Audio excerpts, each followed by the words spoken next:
Indian premier league আইপিএলের ১৭তম আসর চলছে। আসরের ৩৬তম ম্যাচে কলকাতা নাইট রাইডার্সের মুখোমুখি হয় রয়্যাল চ্যালেঞ্জার বেঙ্গালুরু। এই ম্যাচে আউট হয়ে মেজাজ হারান বেঙ্গালুরু তারকা ব্যাটসম্যান বিরাট কোহলি। আউট হয়ে হর্ষিত রানার বলটা নো বল হয়েছে বলে দাবি করেন কোহলি। যদিও তৃতীয় আম্পায়ারের ভিন্ন মত ছিল, তিনি আউট দেন বিরাটকে, তাতেই রেগে যান কোহলি। আউটের সিদ্ধান্তে মাঠে অনফিল্ড আম্পায়ারের সঙ্গে তর্কে জড়ান কোহলি। রীতিমতো ক্ষুব্ধ হন ভারতীয় তারকা।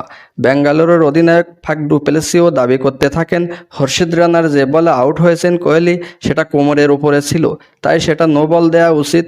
যদিও তৃতীয় আম্পায়ার রায় দেন যে বলটা কোমরের নিচেই ছিল, আর তাতেই রেগে যান কোহলি। আম্পায়ারের সিদ্ধান্ত পরিবর্তন না করায় ড্রেসিং রুমে ফেরার পথে রাগ, ক্ষোভ আর বিরক্তি সহকারে মাঠ ছাড়েন কোহলি। তার সেই ভিডিও সোশ্যাল মিডিয়ায় ভাইরাল হয়। ওই ভিডিওতে বিরাটের অঙ্গভঙ্গি দেখে স্পষ্ট বোঝা গিয়েছে যে অনফিল্ড আম্পায়ারকে মেজাজ হারিয়ে বেশ কিছু কথা শুনিয়ে দেন কোহলি।